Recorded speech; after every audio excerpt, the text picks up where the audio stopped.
Recording. All right. Hi, everybody. We're going to give everybody about 30 seconds or so to dial in, but thanks for joining our December Innovation Ecosystem call for the state of Florida. Let me share my screen here. Like I said, I'll give a few seconds to let folks sign in, but yeah, welcome everybody. Most of us, I think our speakers are in colder weather, but hopefully everyone in Florida, it's cold here, so hopefully everyone's staying warm since it gets below 50 in Florida. I know I get cold at least. So let's see here. Do one more check. So folks are still signing in, but I'll go ahead and get us kicked off. We'll have the recording and let folks filter in as we go. So thanks everybody for joining. Like I said, this is our December Innovation Ecosystem call. This is all part of our FAST program with the Florida High Tech Corridor. So FAST is the Federal and State Technology Partnership Program funded through the America Seed Fund, the SBA, and really our goal is to increase capacity and awareness around the SBIR program, but also kind of innovation activities more generally for entrepreneurs across the state of Florida.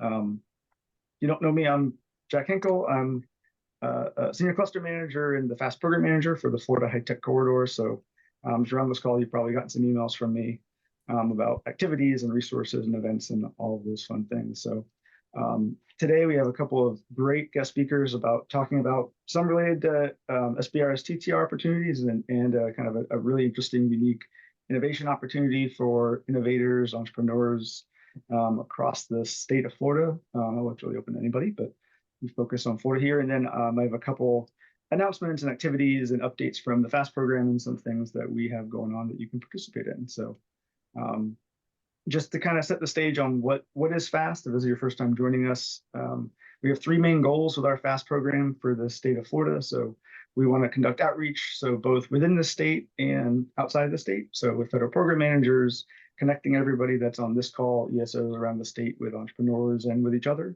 because we can all learn from each other and how we support our ecosystems. We provide a lot of technical assistance, and I'll share more of what that looks like and how we help companies in the state of Florida apply for and find SBIR's TTR opportunities, and then financial support. So that's through our FAST program that happens through the Matching Grants Research Program, which funds industry and university collaborations.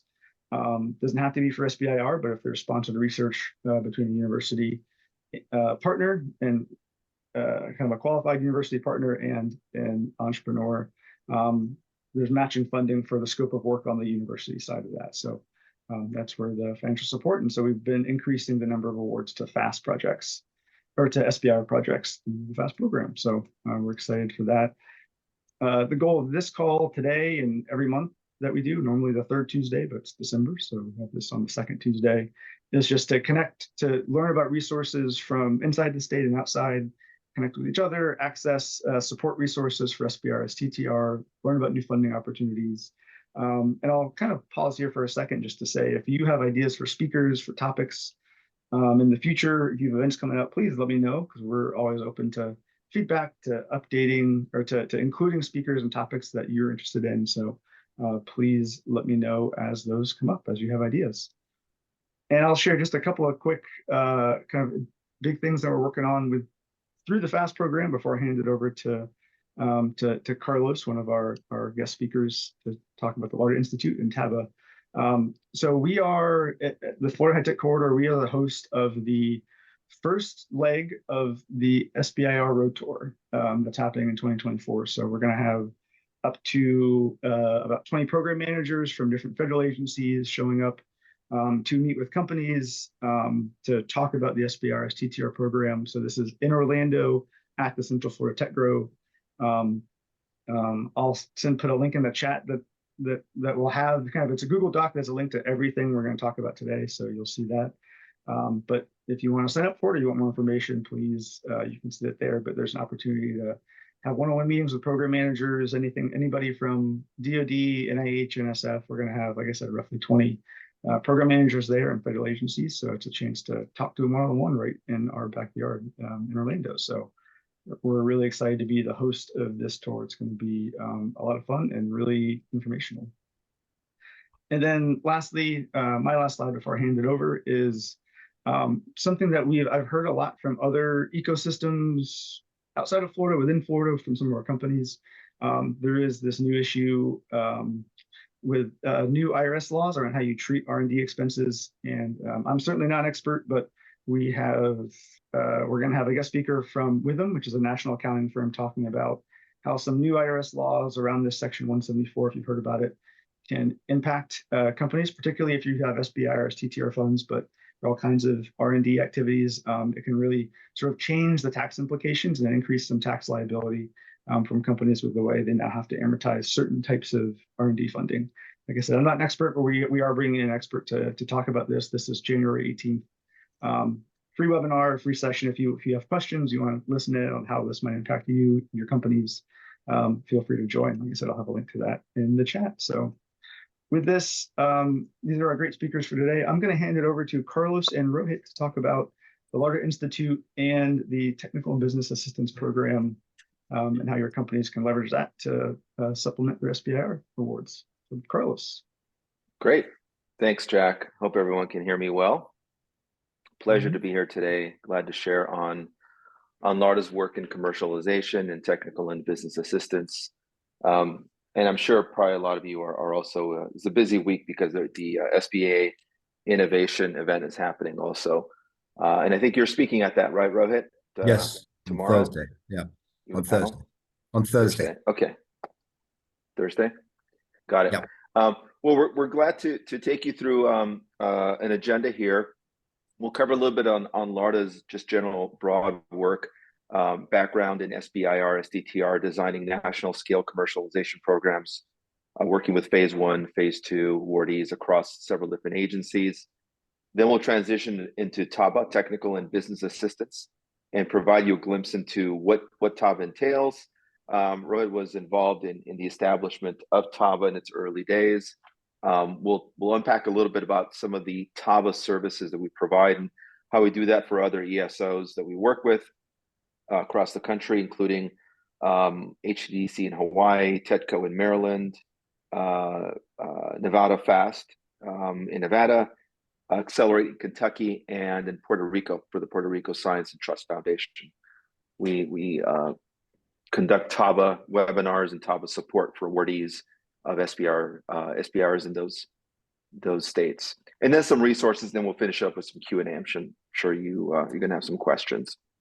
So this is us, Rohit and Carlos. We'll be glad to follow up with you. We'll have our emails at the end of the presentation, and we can be glad to have some ongoing discussions with you after today's webinar.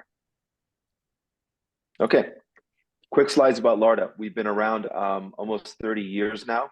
Our mission, we're a 501c3 mission-based organization to foster science and tech for a sustainable planet. We work across different sectors, which we'll get into, but largely they include ag and food, clean tech, energy, healthcare, marine and oceans, and education as well. We're pretty aggressive about tracking our impact of the companies that we work with since 1993. You'll see some of the figures on the left-hand side in terms of how we track companies post Larta commercialization programs or even post TABA on non-dilutive funding they've been able to raise, equipping them to be competitive for TABA funding, number of companies that we've assisted, and then some of the follow-on funding that they've been able to generate in a commercial marketplace. This is a high-level view of our ecosystem and our platform. We don't see TABA as just a point-in-time assistance or even a curricular program. We see it as bringing our ecosystem platform for the benefit of the awardees we work with. For any number of the commercialization programs that we manage, it's a group of different constellation of different providers and specialist subject matter experts, folks from industry, academia, the investment community, and philanthropy that we bring to the table. So we open up the connections and network of Larta to the companies that we're working with during our TABA work or even on commercialization programs that we are managing for U.S. federal agencies.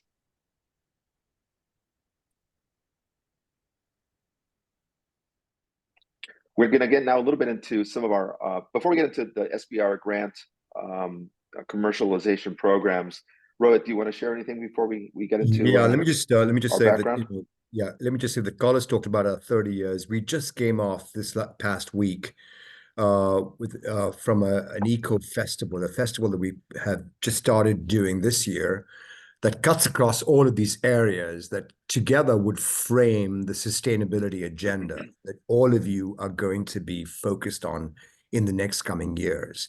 We are facing extraordinary pressures, obviously based on climate, based on health, based on the effects of climate change, that quite frankly, regardless of the kind of disparate voices in this area, will effectively frame the research agenda that's going to be pursued by the agencies, because it is becoming increasingly clear that many of our grantees are going to be connected to the solutions that can be on offer to combat these problems that we're facing. And you'll see that increasingly with DoD, with DOE, with NSF, with NIH, with NOAA, with NIST, with DHS, and so on. They're all about being able to establish a regime of resilience and adaptation that are based on the current issues that our communities are facing across the country.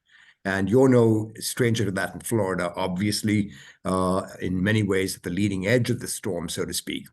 And this slide simply talks about in America Seed Fund that since 2004, we've partnered with all of these agencies. And when we say partner, we have a contractual relationship with them to be able to offer specific services that will effectively advance the commercialization prospects for their grantees. And as Carlos said, I was engaged with TABA when I was a part of the National Advisory Council on Innovation and Entrepreneurship, chaired by the then Secretary of Commerce, Penny Pritzker, who on day one said, can we do something to unleash the commercialization potential of our research-based grantees in the SBI program? Because SBI, as you know, inherently is not specific to the promise and the perils of commercialization. It is a research program. It is about innovative research. And so you never had that kind of emphasis that the agencies should be engaged in commercialization. That changed with TABA. And I took it to Congress after we formulated with the SBA this broader framework of TABA, which is to be able to offer commercialization funding outside of the grant for the purpose of being able to do what would be considered to be commercialization activities. And I think that has resulted now in an explosion of activity, but it also has resulted in an explosion of prospects. And this is where ESOs need to be particularly careful about choosing the kinds of providers they have, because otherwise you could get, your friendly neighborhood grocer, any number of people who hang their shingles up and say, we're about commercialization just because there's money attached to it. So just a quick note here, that sort of sets up the tone for how we engage with both entrepreneurs and ESOs. Next slide, Carlos, please. Yep. And here are some of the programs that we currently have, formal programs that we currently have with these agencies. DOE phase 1 and phase 2 that are TABA related, again, but we are the official provider of those services. And then, of course, companies can choose their own provider, obviously. We set up the framework for the companies to think about what it is that they need by way of outcomes. And what do they have by way of assets internally? And what are their own mindsets? What are their objectives?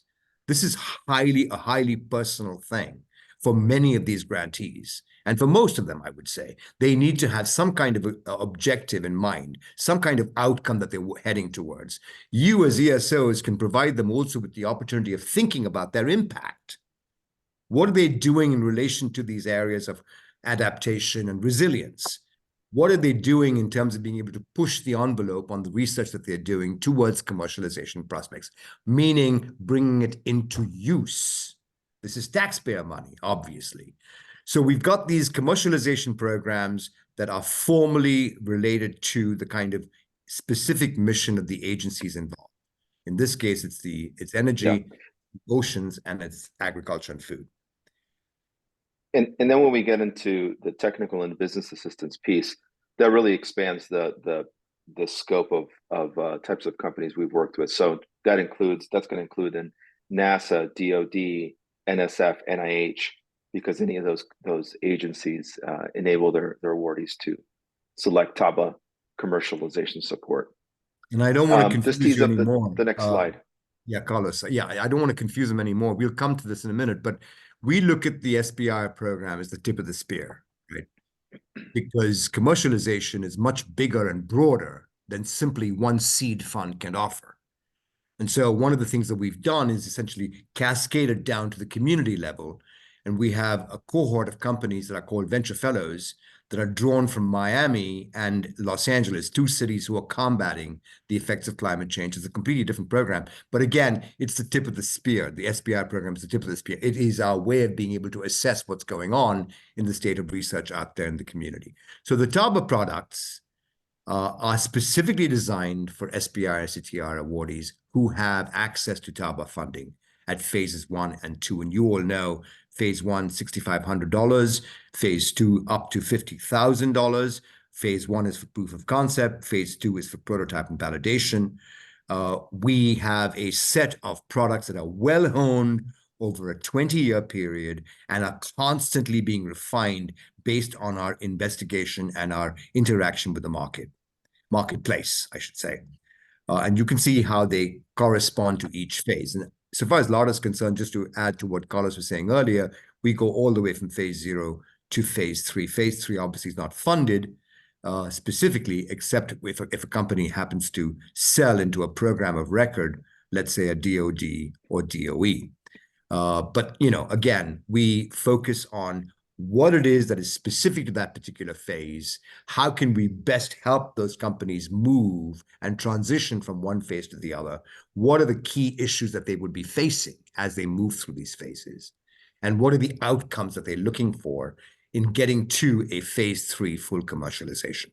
That's the kind of process that we take in mind to have put in place from the very beginning. One of the other pieces that's important to note is also who at Larta will be working with you. We have about 125 subject matter experts under our umbrella at Larta, and they're the ones that are paired. We call them principal advisors. They're the individuals that are paired with the companies for the TABA engagement. And the process we go through is we'll connect the awardee we're working with a selection of different PAs that fit their profile in terms of the technology sector, understanding of the markets, the competitive nature of where their product is going to be introduced. And then they can select a vendor that suits their needs best. So we really are looking at less of getting a subject matter, getting a generalist, and more focusing toward a subject matter expert that understands the competitive environment.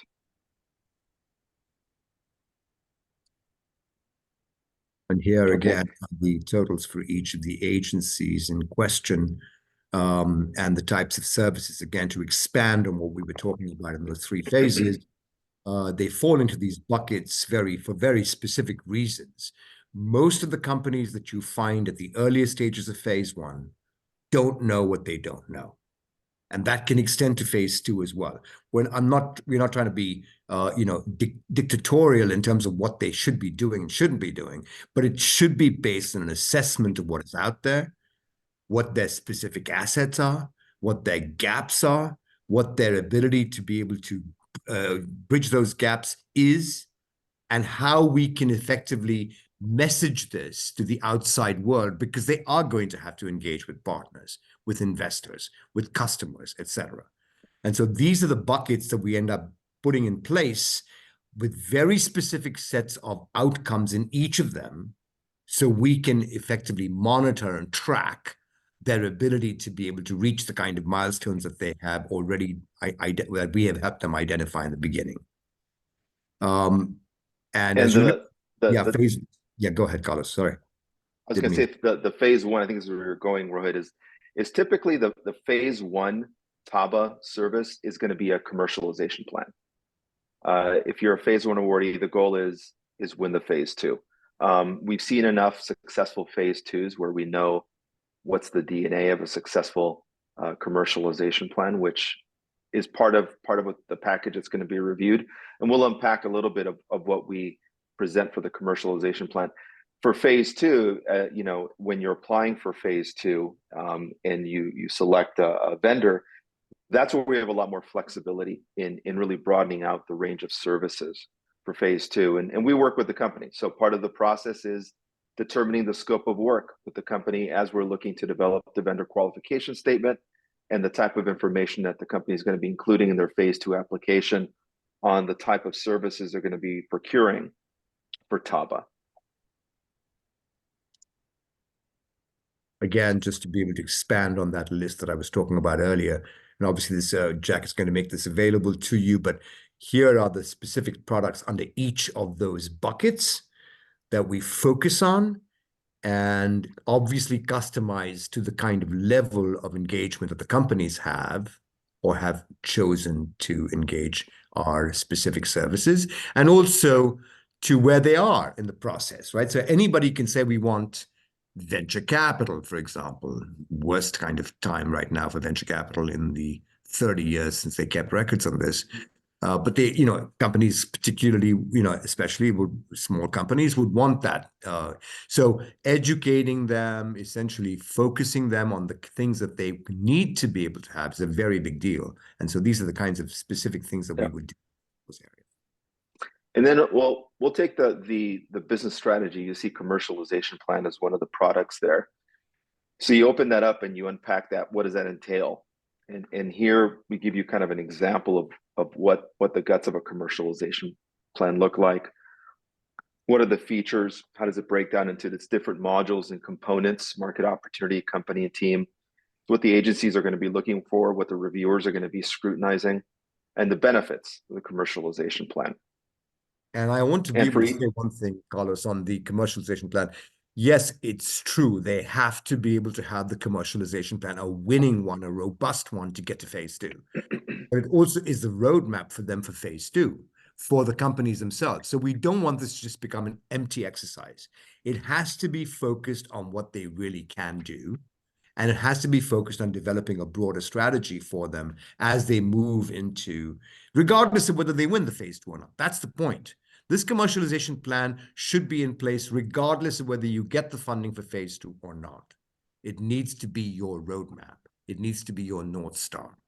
So, yeah, go ahead. And this is a little bit of, you know, when we get into things like market opportunity, competition, this is a little bit of where the differentiation is with having a subject matter expert that understands the market, understands the players, can provide that kind of input into what goes into those sections, provides the feedback, can scrutinize, provide questions, refining questions that improve the quality of the commercialization plan before your submission.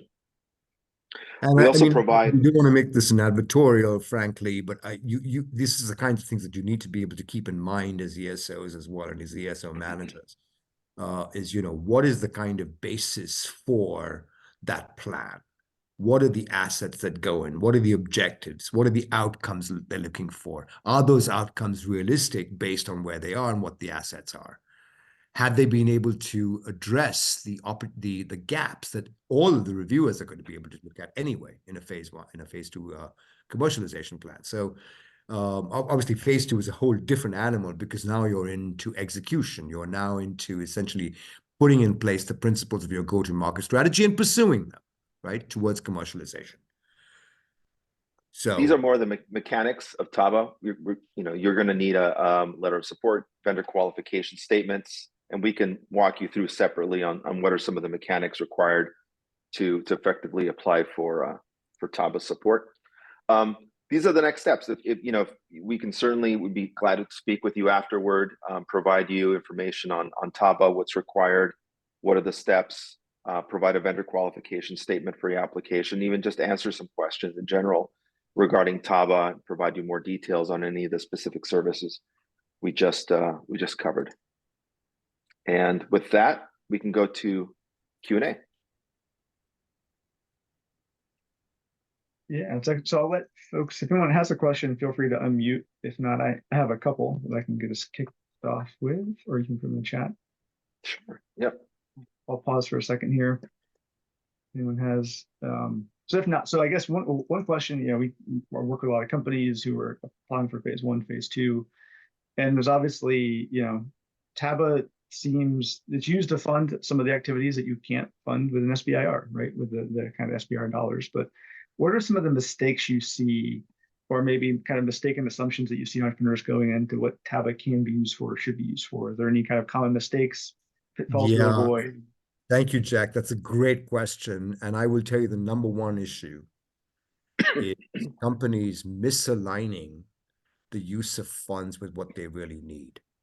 Mhm. It is the biggest issue. They think they need something, but if they take a look and really examine what their need really might be, given the competitive nature of the marketplace, given what they have by way of their own assets and so on, um, uh, there's a misalignment frequently. Not frequently, but it does happen. It's the number one mistake that we've seen people make. Unfortunately, because TABA is set up to be fairly autonomous in terms of the decision making about using those funds, it's with the company, right? They can essentially push to say, I want that, right? So what we try to do as early as possible, I think all ESOs need to do this, is always have, and I don't want to say skeptical eye, but always have a realistic eye in mind and say, let's do a needs assessment for you. And it doesn't have to be a huge formal exercise, but it's just an interactive thing to be able to say, what is it that you really have, right? How does it compare with what exists right now? Have you done that kind of analysis? Because every company likes to believe that what they have is great. And, they should. They're their biggest advocates. So I think that misalignment, Jack, is the number one issue. Excellent. So I guess one more, if anyone else has questions, put them in the chat. I don't want to dominate this, but something else I've seen is so obviously when companies are just applying for an SBIR, right, there's a lot of differences between agencies. They all have different personalities, want different things. Is that kind of the same with TABA? And this might be too broad of a question, but any way you want to answer it, are there preferences that some agencies have for how they prefer their grantees to use TABA versus others? Is that something you see? Yes, the one that in particular is pretty clear. The two agencies, by the way, NSF and NIST. Mhm. Because with NSF and NIST, you can use those TABA dollars to continue research, by the way. Mm. It's just what it is. Those two agencies, and NSF in particular, are very keen on being able to pursue the research angle, even if their research has to be bounded by a commercialization focus, which of course we know it does have to do so. But it's one way that some agencies are able to see this as extending out the kind of grant funding that they have. I will say that there is a focus increasingly on where is this going? Why are you doing this? Who are your customers? Who are your users? What do the users have in terms of need, right? So I think that is generally happening across the board. Agencies have started to use their own programs. As you know, NIH, for example, has a phase one program, which actually does do that needs assessment that I was talking about earlier. They're elective. You don't have to take them on.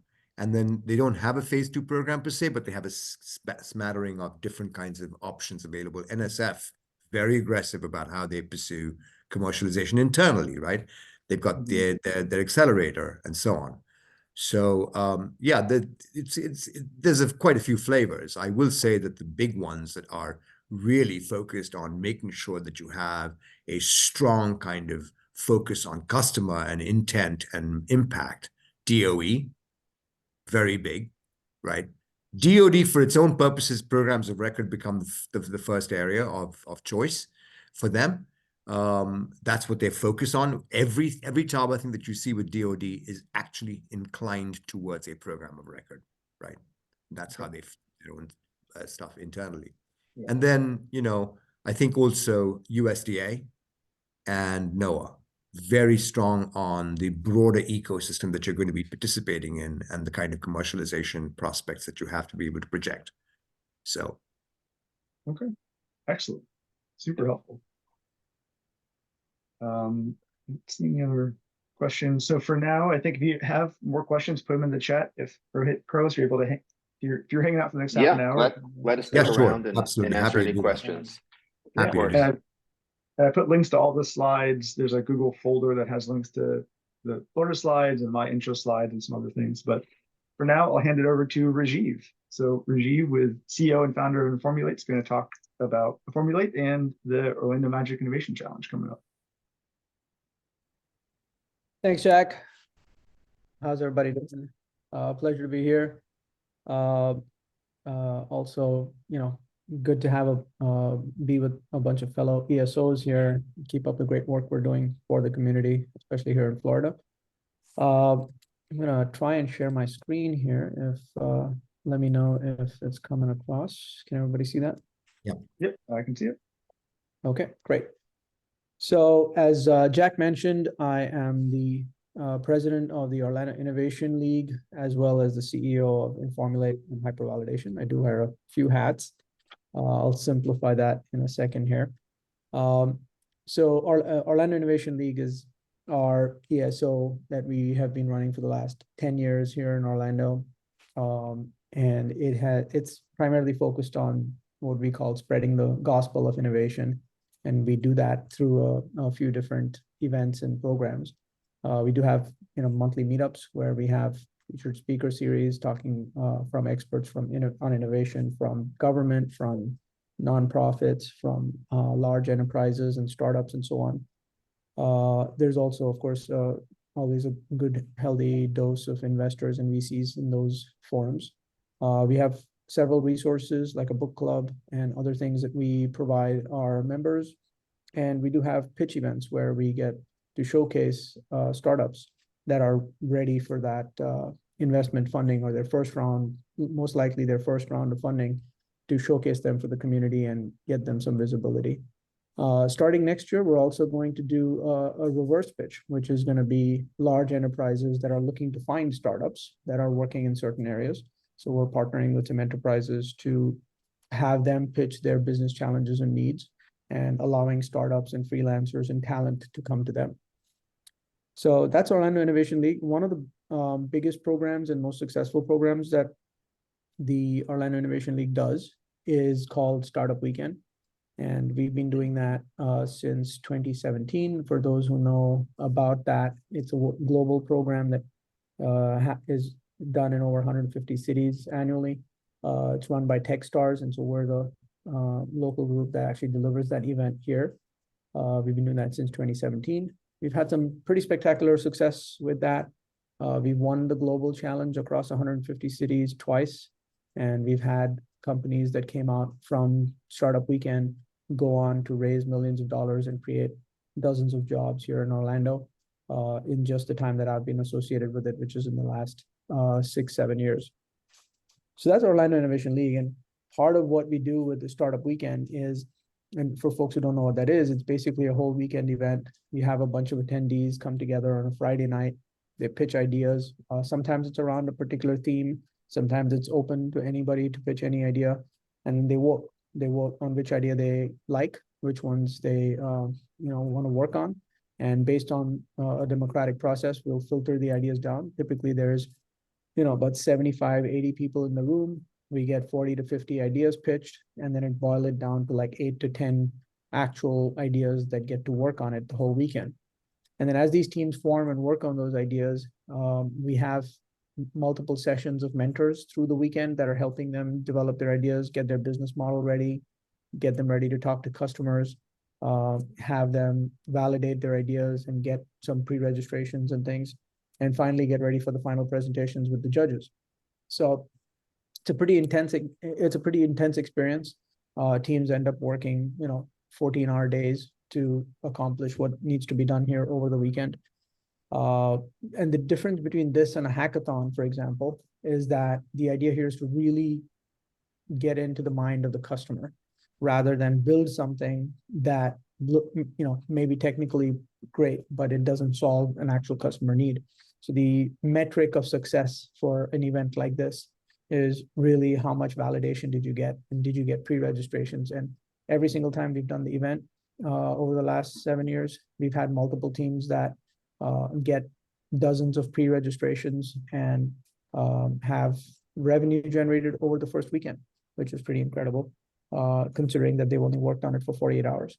So it happens every time. So that was kind of our focus of really delivering that intense experience and finding the right people and leaders in the community to support that event, which has been very successful. Now, because of the success of that, and that's of course a nonprofit event, and we use grants and sponsors to deliver those events. We do two a year. But because of the success of that, we've also had some corporate partners who want to do something similar for the company, right? So for that, we spun off a for-profit company called Hypervalidation. And I have a couple of partners there for Hypervalidation. What that is basically the ability to create innovation challenges that solve certain business needs for a large enterprise or a company. And it's very similar experience, except that there's a clear focus, and we do some work in terms of identifying and helping our clients identify what would be a set of business challenges that are relatively open, where anybody can, it's accessible, basically. It's not something that's so buried into the corporate structure that it would be hard for somebody external to come in and provide value. So this is something that would be pretty accessible. And then we go through the same process. We go through and they talk to this, the attendees will talk to these enterprise customers themselves to get firsthand information about what could work here. And the idea is not to propose solutions, but the idea is still to spin up a real independent startup that could scale the solution, not just for this enterprise, but for all other enterprises in its peer group. So it's a very different kind of experience, and it delivers some pretty, very surprising results. And we've had now with Orlando Magic, which is the event I'm going to talk about in a little bit more detail. We've been doing that event with the Orlando Magic now for 3 years. And it's been very successful. Some of the ideas that have come out in 2022 and 2023 have already been implemented and have generated tens of thousands of dollars in revenue for these companies because of the open source nature of how they open source these problem statements. So Hypervalidation is the for-profit company that delivers that program for that. And we also have ongoing relationships with other organizations to deliver similar experiences, whether it's a 3-day event or a 1-day event or a reverse pitch event. Now, the Orlando Magic Innovation Challenge is happening. The next one is coming up pretty quick, and that's, I think, the main topic of conversation for today. It's actually on January 19th, about 4 weeks from now. And we'd love to get anybody on this call that is in ESO that is working with startups and or startup enthusiasts to buy tickets. It's open, it's public. Anybody who can drive there and be there for the whole weekend is welcome to join. You can just hit the get tickets button there and buy a ticket. They're very cheap. It's $20 a ticket because of the price is being subsidized by the Orlando Magic. So to give you a background on that, the way it works is Orlando Magic will present the audience with 5 business challenges that'll give you visibility into the world of professional sports. And they have different areas such as the Magic app, growing the fan base outside of market, digital content consumption, and others. These challenges will be shared by actual Orlando Magic executives who are experts, obviously, in that area.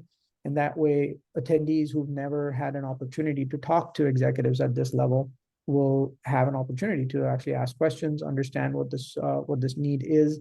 They get a direct one-on-one experience with some of these business challenges.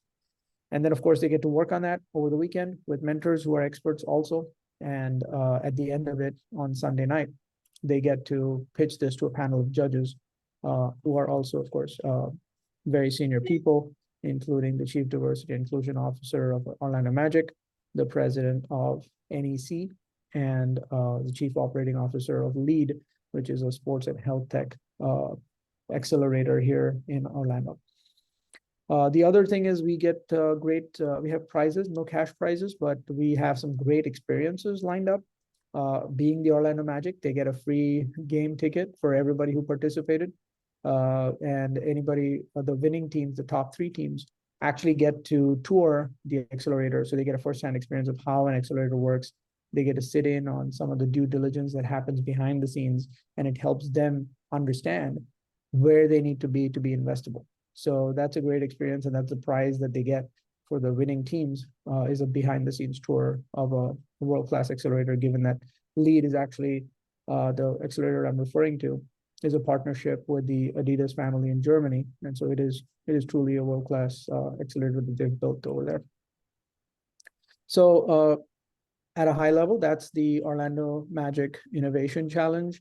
We would love for anybody on the call here, or if you can think of somebody that would want to benefit from this, feel free to send me a message. I will put some links in the chat here in a minute, including my LinkedIn. So feel free to reach out to me if you would like to partner or to share some information if you need some more information about this. Apart from that, we're doing events all through the year. So we have a minimum of one event a month, sometimes two or more. And we are always looking to partner with the local Central Florida community. So if you have,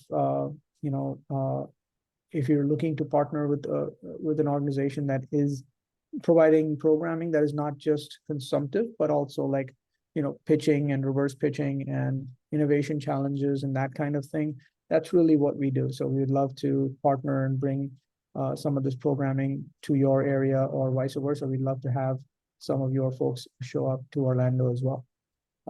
That's pretty much all I had to share at the high level. Jack, anything else you'd like me to cover?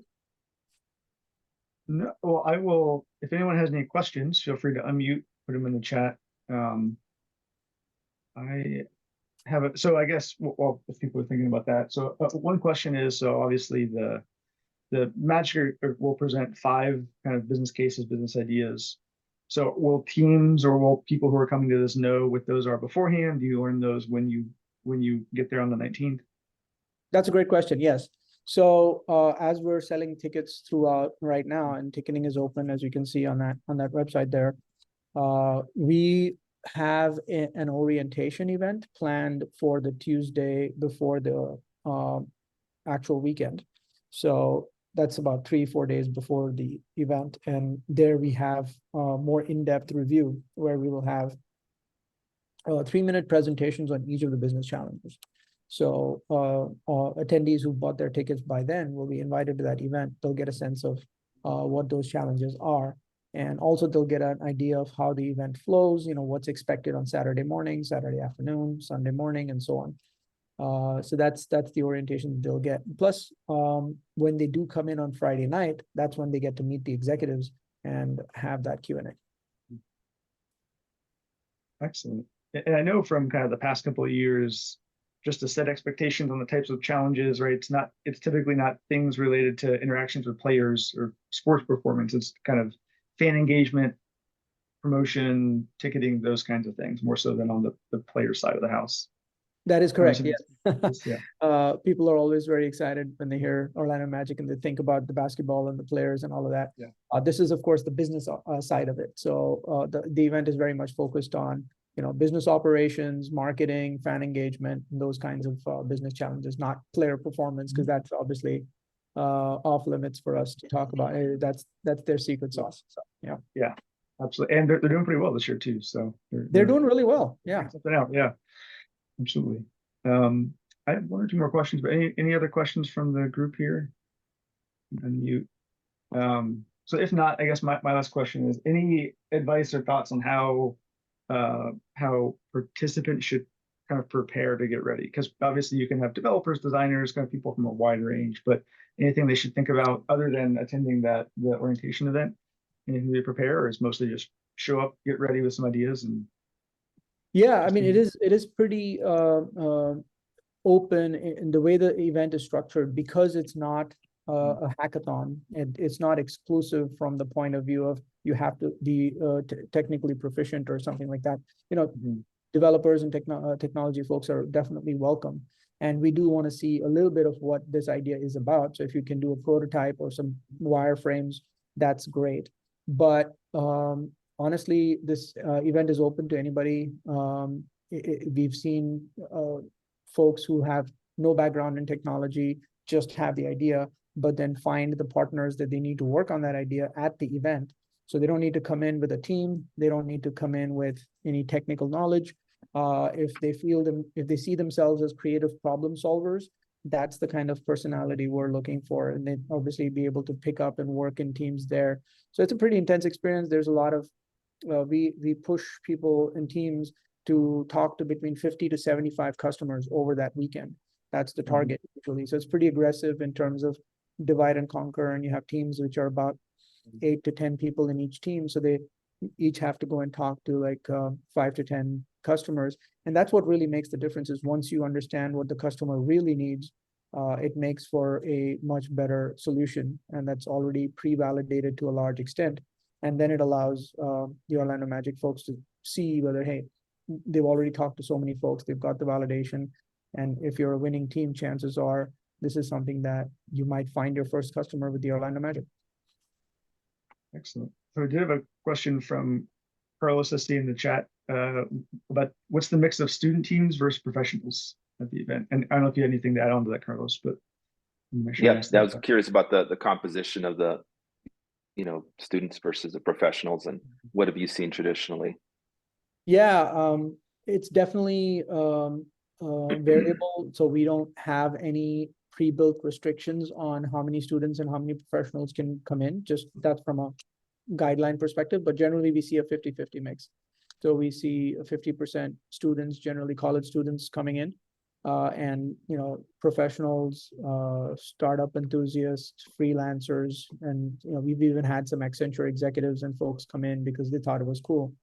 And that's what makes the team really, I think, diverse and powerful, is because people bring in very different perspectives. And so some people can really empathize with the customer, and that's very important. Other people can really build the prototype quickly, and some people are really good at presentation. So it's a good mix of that makes this event successful. Do you mix it up so that there's knowledge transfer between some of the more seasoned marketers and professionals and students?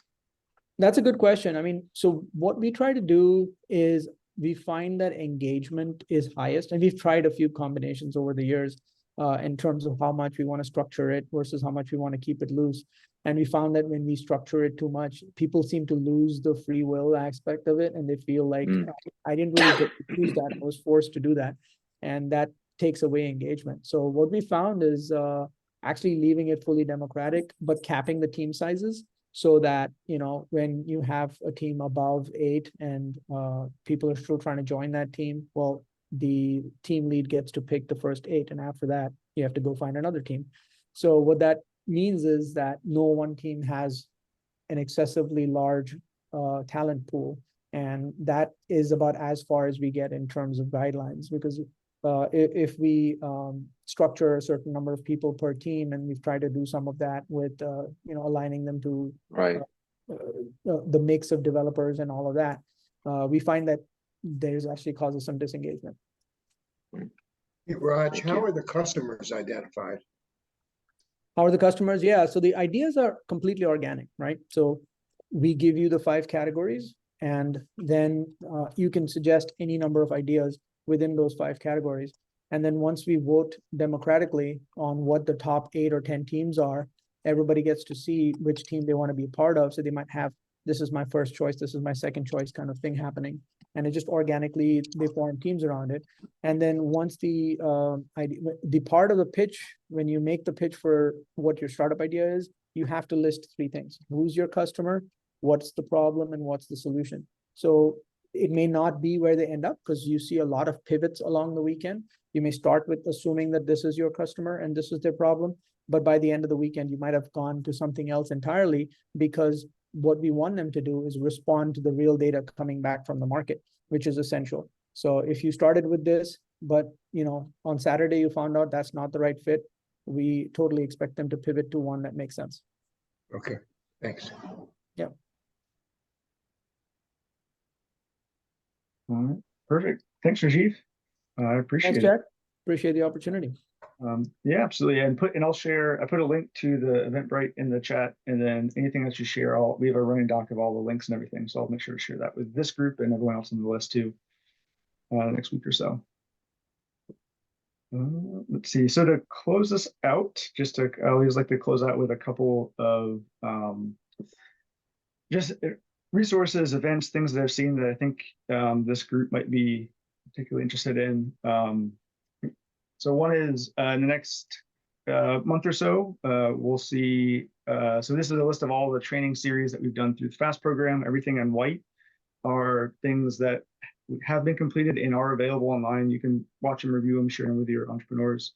Everything in blue are coming up over the next 9 months or so. So you'll have a full list of dates and links to register for all of those in the next month or so.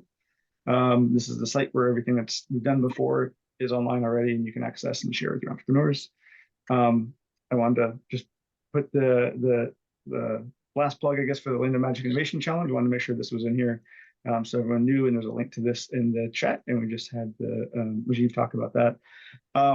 I think it was Carlos mentioned this event the SBA is holding this week. It's a virtual entrepreneurship ecosystem summit. You can register for that. This link is also in that Google Doc in the chat. So the SBA is going to talk about a lot of different things, entrepreneurship in rural areas for semiconductors, with some funding opportunities they have coming up. So definitely check that out. It's Wednesday and Thursday from 12 to 5 p.m. each day this week, I believe. Next is a virtual SBR Road Tour. So this is separate, kind of a lead in to the event that we're hosting that's in person, but this is all virtual, and agencies are going to have kind of their own reverse pitches and talk about working with different agencies and resources for SBIR STTR. So this is January 23rd through 25th, and we're going to host some events during that week as well. And then I think this is lastly, we are at the corridor, we are the regional convener for the Energy Tech University Prize. So this is an event that takes place next February. So both students and faculty can apply if you have innovations or ideas for solving environmental energy related problems and challenges. There's up to $550,000 available for prizes between the students and faculty. And so this is available all across the country. We're just the convener for kind of the Southeast Florida region. So I believe faculty have to submit by January 5th and students by February 1st are the dates for this. And each regional winner, this is all virtual, will go to an in-person national award in April of 2024. So take look out for that. And then I think this is lastly, just giving everybody a heads up. February, there's a lot happening in February around innovation in the state of Florida, and so we're sort of treat this information as a draft a little bit, but we're just sharing more. We're deeming February Florida Innovation Month, and so there are a lot of events happening kind of every week, certainly, and in some cases back to back to back. So there's a lot happening here across technologies, spectrums, types of events, and so you'll see more from the corridor about Innovation Month in February. But this is kind of a sneak peek of what that looks like. And if you're hosting an event in February and it fits in, you think it would fit in here, let us know so we can still add to this just to get the word out about everything great that's happening. So we have just a couple minutes. So if anyone has any announcements or resources you want to share, please feel free to unmute. If not, our next call is January 16th, and we will see everybody in the new year. And I see there's a couple chats. Let me check those. Hey, Jack, I had one announcement, actually. Yeah. As we talked about with the for-profit and nonprofit version of our innovation programming, one of the things we're launching under the hypervalidation brand next quarter in Q1 is called AIR. AIR is a self-guided AI-driven accelerator for folks. We all want to serve as many people as we can with ESOs, but there's always an overflow and people wanting to get into accelerators and not being able to get in. So that 0 to 1 problem that we talk about. And so we built this accelerator to be able to help them go through kind of the basic things of business modeling, value proposition design, customer discovery, and MVP. So that's launching in Q1, and we'd love to partner with ESOs and accelerators in the region to get our pilot going. Perfect. Yeah, and if you have any info, send that to me and I'll include it in my follow-up, or if not yet, we will in future months whenever it's ready to go. Perfect. Thanks, Jack. Yeah, absolutely. I'll do a quick pause in case anybody else has anything, and if not, I'll give you all back 3 minutes of your day. All right, sounds good. Thank you, everyone, for Thank our you, everybody. speakers. Thanks for all. joining. Thanks all. Take Thanks, care. everyone. Good to Take see care. you all. All the best. Bye-bye. Take care, Raj.